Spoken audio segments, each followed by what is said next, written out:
The future is not a noun. It's not this thing out there that we're heading towards that's going to kind of wash over us. The future is very much a verb. It's something that we do consistently and constantly. We have to envision what a thriving, flourishing Homo sapien global planetary civilization looks like in order to get there. The decisions that we make right now over the next, 5, 10 years, even 5 months, which I know is very short term, but even at the algorithmic level, are going to dictate the course of our species, I think, for 200 to 300 years.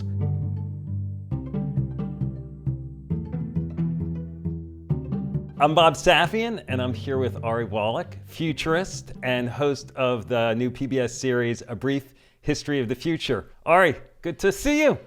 Good to see you too. It's been too long, but it's great to see you. It is great to see you. You know, I was thinking that when we first met, you did not call yourself a futurist. You worked in policy, in media, as an innovation strategist, right? When did you become a futurist? How do you become a futurist? What is a futurist?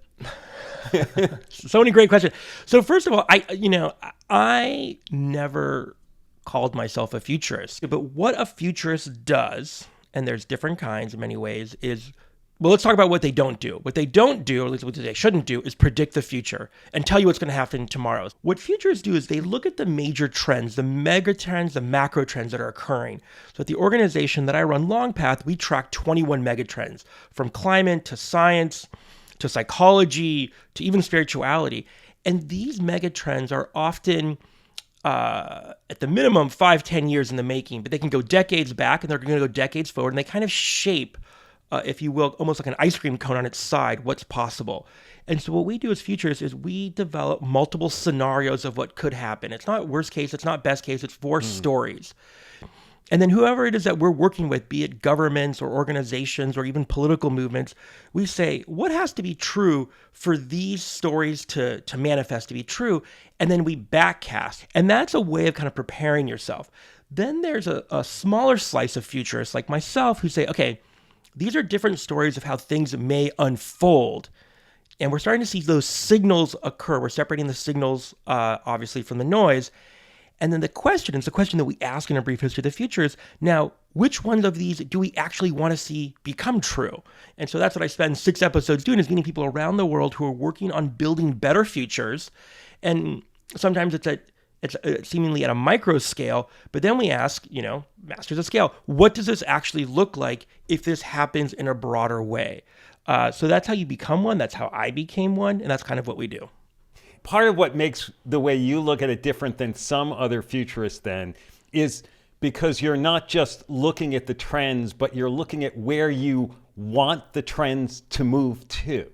Yes. So this is the big separation. And some people say, oh, you're putting your thumb on the scale of future history. No. What we're asking ourselves, and what I'm asking the folks that I work with and engage with, is to recognize one key thing. The future is not a noun. It's not this thing out there that we're heading towards that's going to kind of wash over us. The future is very much a verb. It's something that we do consistently and constantly as humans, as parents, as partners, as professionals. And I kind of had my come to Moses moment in 2016, because I realized I was in these rooms at the UN and Fortune 10 companies. And what a lot of folks were asking me to do, and maybe not in so many words, was help us win the future. And by winning the future, by setting it up as a kind of a dynamic, in almost a prisoner's dilemma way, what they were asking me and my organization to do is help them win the future vis-a-vis someone else. And in 2016, it became very apparent to me that that's not the way I want to go about doing this. I didn't want to work for, this consumer electronic company and help them beat the other consumer electronic. There's a place for that, and no judgment, but the work that I wanted to do was to extend much further out than the next quarterly earnings report and, the next 5 years and 10 years. I wanted to kind of nest things in the Homo sapien project. What are we doing here, right? We've 200,000 years, 300,000 years, and really we can go back 10, 12,000 years, hunter-gatherer, agricultural revolution. We've been doing something interesting here. It's been pretty haphazard, but for the first time, I think, in a planetary way, the decisions we make or don't make will impact our species. and this planet. And so how we go about doing that, be it from AI to bioengineering to obviously climate to nation states and big power struggles, actually matters, not just in the lifespan of Bob and Ari, but in the lifespan and how our descendants are on this planet. The series, A Brief History of the Future, part of the premise seems to be that as humans, we're biologically wired to focus on the now. That our future selves are viewed in our minds differently than folks who are most important to us now. There's a very, in the first episode, actually the first interview of the show, so it was very telling. It was with a friend of mine, Hal Hirschfield at UCLA. And some of the work that he's done and others have done is, they'll put some folks in fMRI to see what parts of their brain light up, right, with, how oxygen flows. And they'll put people into an fMRI machine and they'll say, okay, think of your current self right now, and a certain part of the brain will light up. And they'll say, okay, think of this famous actor, whatever. They'll say Matt Damon or Angelina Jolie, and another part of the brain will light up. And then they'll say, okay, think about yourself 10 years from now. And the same part of the brain that lit up for the famous actor lights up for their future self 10 years from now. So they have a vague connection and understanding of this other person, even though it's them, it's still them. Still the person at the fMRI tube, they'll be that quote unquote disconnected. And then they've shown with very minor interventions, looking daily at a photo of yourself aged 10 years, writing a letter to your future self. These are not huge, huge interventions. They'll put them back into the machine, and you know exactly what happens when they ask them to think about themselves 10 years from now. Now there's much more overlap with their current self. Now, what does that do? That leads to healthier personal health outcomes. They'll save more money for retirement. And ostensibly, they'll start taking actions, obviously, that benefit their future self, but ultimately, and this is the work that we're doing at Long Path and with the show, ultimately will benefit humanity writ large. So this genetic wiring that we have, it leads us to make poor decisions or short-sighted decisions? No, I mean, look, let's hear.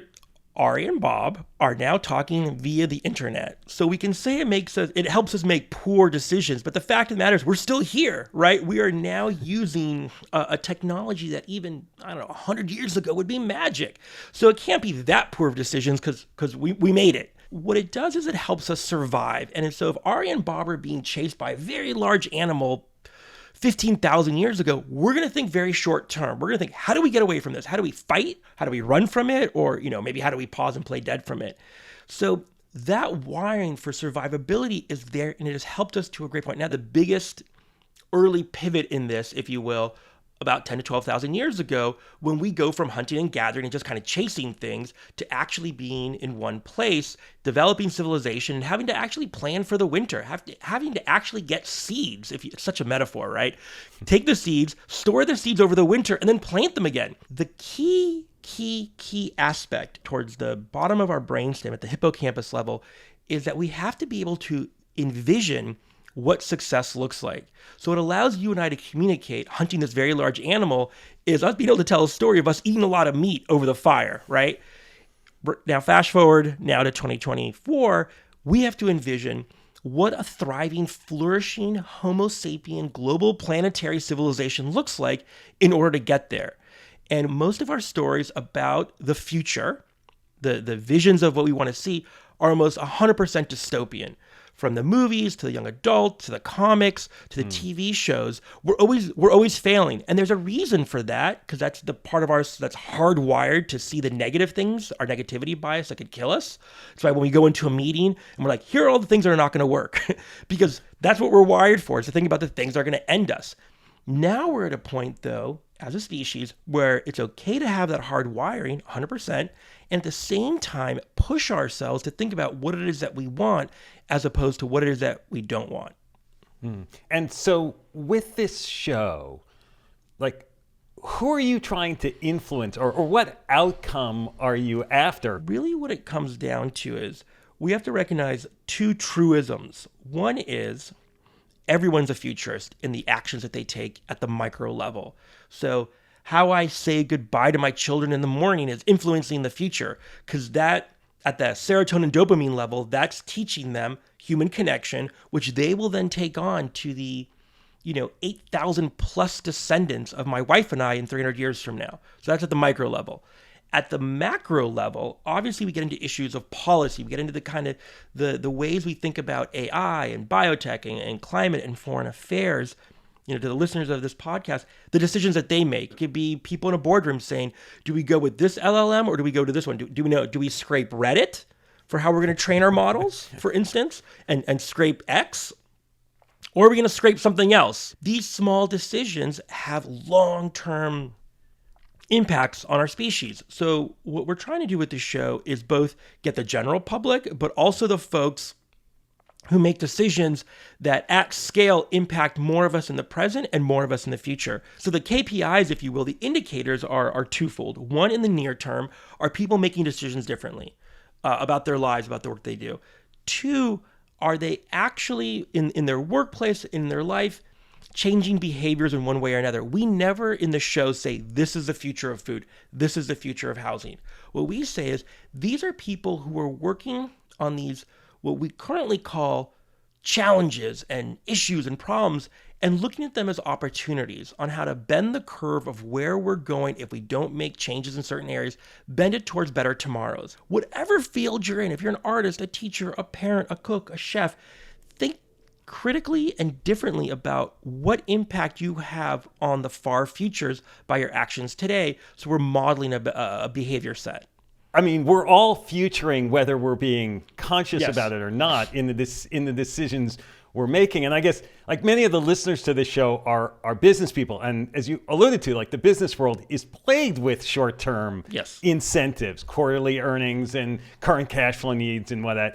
And in theory, business is created to generate long-term. There's a vision for what that business is going to do. But day to day, that isn't necessarily what folks are thinking about or emphasizing enough when they're making their decisions. When you look at the companies that are the longest running companies on Earth, A, majority of them are in Japan. B, they're over 1,000 years old, and they're run in a very specific way. They're run like family businesses. They're run as if though, and they are, that who's ever going to be in the CEO seat or the VP seat that you're currently in actually matters, that you're actually there to represent them and the future people in your position. That's how we have to think. Unfortunately, the incentives aren't there on an individual level. So we have found when we worked with organizations on how do they think long-term and plan for that, this becomes much more of an ethical and moral challenge and imperative, right? This becomes a question of legacy. It used to be, Bob, up until a couple hundred years ago, no one even thought of the term the future, right? I mean, if they did, it was in a theological sense. It was what happens to future you after you die. Do you go up or do you go down? And the next generation, when I say next, I mean people, they're in their 30s and 20s and even 10s and teens, they recognize they're already living into the future that we're making. They're seeing it because of dramatic changes both on the tech side and on the climate side. And they're asking us to think and act in a way that even though we will be gone, what are we doing to ensure not just their survivability, but actually their ability to flourish like we did? You've mentioned the word climate change a few times. How much of this discussion is kind of code for like, we need to think about climate change? I am very worried about climate change. It's the apex predator in challenges that we face, but it is not the only one. We've already seen the curve bend towards the better. If current trends continue, the planet and the biosphere we're on will be not amazing, but better than I thought even 5 years ago. But I also look at synthetic biology and what we're doing there, and germline engineering and what we're doing with CRISPR. And I'm also looking at these kind of immortal algorithms that we're building right now in what we call AI, and recognize these are all part of the package of what is the future of humanity. The balance between sort of what's the responsibility of government and policy versus what's the responsibility of business and the impact of business. How do you think about those two lenses of it?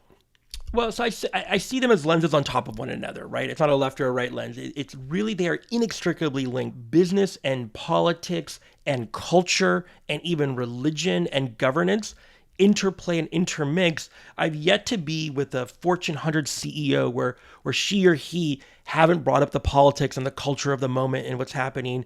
And the responsibility for this is on all of us. Many of the business leaders that I've talked to privately admit that they're a little confused. Like they're confused about how assertive they should be. Sort of coming out of the pandemic and George Floyd, there was this imperative to have open dialogue about all kinds of non-business topics and what we want our future to look like. But in the last few months, it kind of feels like that's turned around and business people are increasingly uneasy about saying anything. Yeah, I mean, because look, but if you look at the Middle East right now, today, right? I follow everyone on X and on social media, all quote unquote sides. And it's like completely two different planets. Our media environment is saturated in one where you can develop a post-fact or a post-truthful narrative reality that as CEOs you don't want to engage. That being said, now more than ever they have to engage and they have to say something. The question is, how do they do it and not cut half of their consumer or their audience off?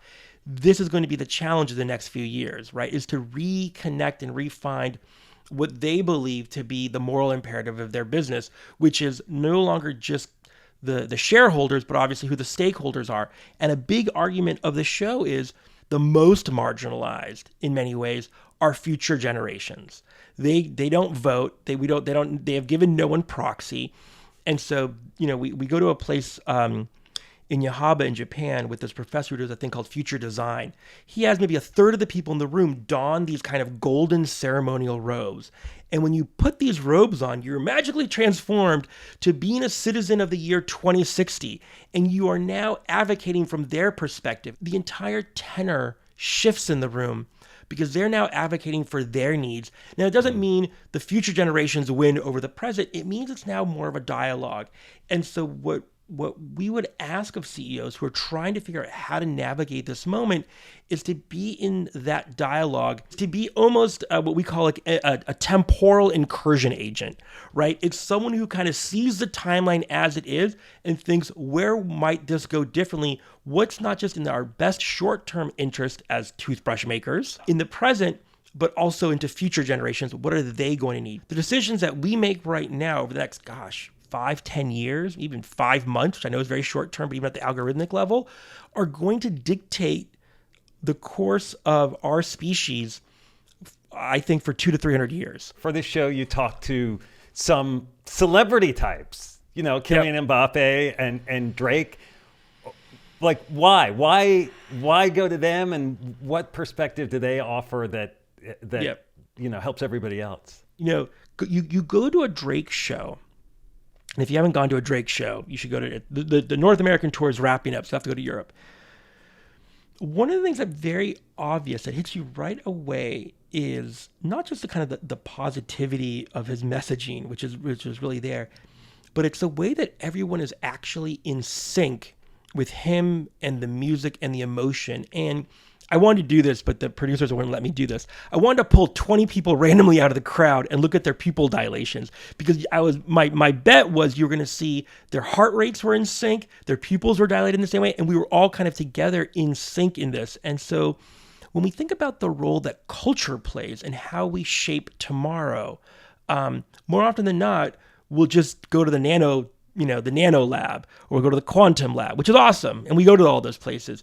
But you also have to see how humans actually work and want to work together and be in sync together to something bigger, to a higher purpose than just the nano for the sake of nano. I mean, as I'm listening to you, and this may be a little bit of a leap, but in some ways, the groups with the most articulated, like fully fleshed out visions of the future are like fundamentalist religious groups that in some ways are trying to create some very confined view of that future, as opposed to one that's got, sort of broader openness.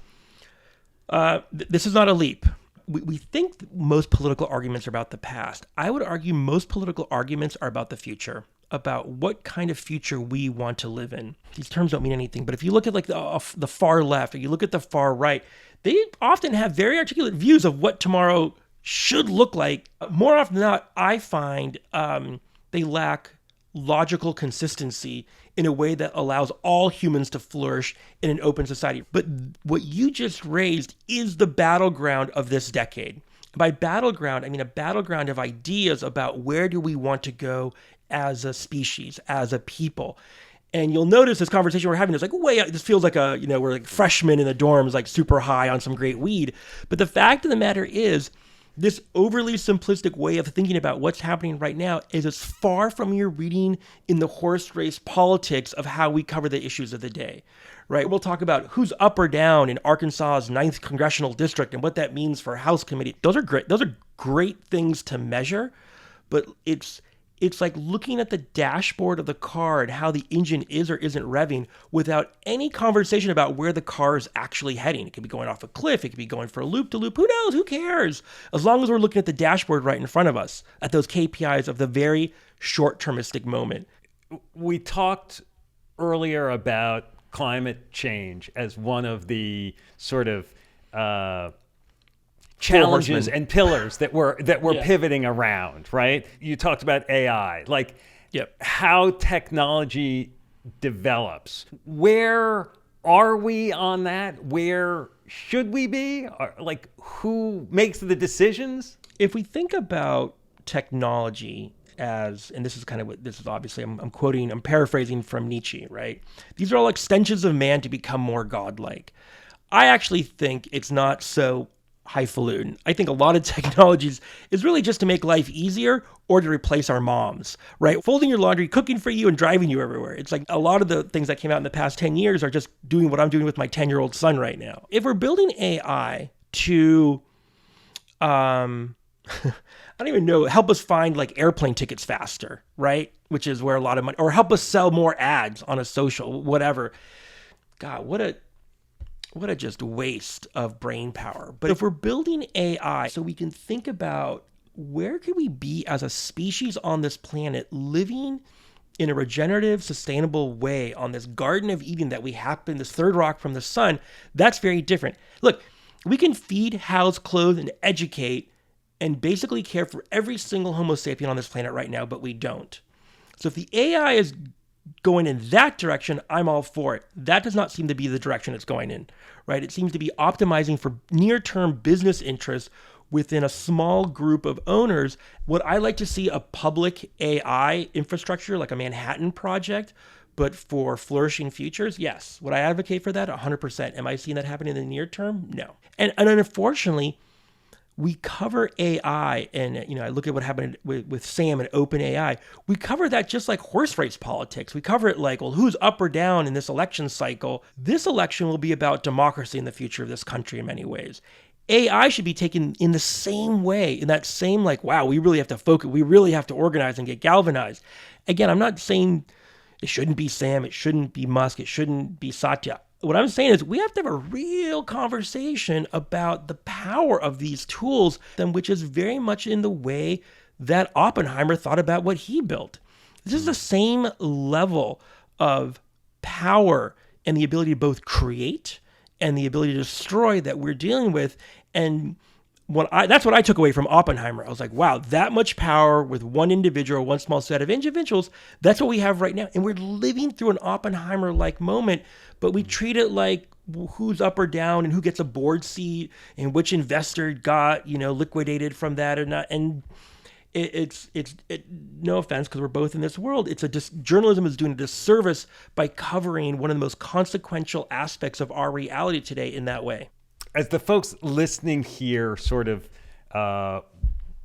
want to maybe look at the world in a more futuring way, are there practices that you would suggest that people should try to embrace to be more futuring? When I went to go work in Washington, D.C., many centuries ago, back in the 90s, the guy I was working with, and I was working on a presidential campaign, said, look, you're going to be exposed to a lot here in this town. But at the end of the day, can you look in the mirror as you're brushing your teeth, and can you be okay with, not only okay with what you did, but if and this was before I had children, if your children saw how you conducted yourself today and modeled their lives off of what you were like today, would you be okay with that? And when you can no longer say yes, leave the town or leave whatever situation you're in. That's in many ways where this idea of am I being a great ancestor in this moment? You don't have to step back and go on a 5-day retreat with a lot of post-it notes and build scenarios. You're like, just in your questions, am I being a great answer? And by the way, it's never simple. I'm in Los Angeles right now. I live in New York. I got on a plane to get here. That's not the best way of being a great ancestor, was taking an Airbus A321 here. I can tell you that right now. Am I offsetting it? Am I trying to do good things? Yeah. So it's not, I don't want to be holier than thou on this, but you have to ask those questions, right? Am I being good to whoever is going to take this CEO seat later? Am I being a great ancestor to them? So the first practice is just asking yourself that very simple question. The other one is write a letter to your future self. The research shows that it's not about receiving that letter, but it's actually about writing that letter that changes how you think about yourself and your role in future shaping. The third one, and this one seems out there, but it's in the show, and it's so amazing. So Ernest Becker, who won the Pulitzer Prize for his book in the 1970s, The Denial of Death, said a lot of what we do is we deny our own mortality because it's the scariest possible thing that there is. And in fact, he says we develop religion and culture and capitalisms and all these isms to deny that very reality that one day will cease to exist. So it got me thinking, what role does death anxiety play in how we think about the future? And it turns out quite a lot, because when we did the bench research on this, when people are forced to think about the world after they are no longer in it, they lock up, they refuse to do it, they refuse to future. What Ernest Becker would say, you can either be death anxious or death aware. When you're death anxious, you very much focus on the short term. You very much focus on the lifespan of Bob's birth to death, understandably. When you're death aware, you open the aperture of the decisions that you make for future generations, and you're not as connected to your own biological death, because now you see your actions within a much larger framework, what we in the West would call legacy. But that's one thing you can do, is actually be like, look, at some point I'm not going to be here, and that's okay. But and maybe I'm of such wealth that I can get my name on the side of a building at a university. Great. But that's not what people are going to remember. What they're going to remember is how Ari and Bob and Tim and Shelley and Sharon and Rebecca, how you showed up for other people.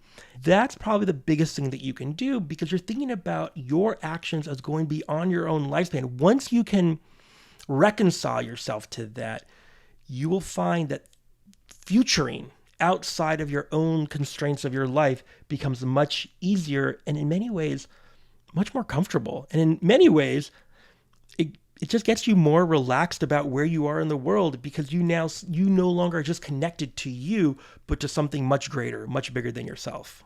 Well, Ari, this has been great. Thank you so much for doing this with me. My pleasure. Thanks. As always, great to be in conversation with you, and great to be, part of Masters of Scale.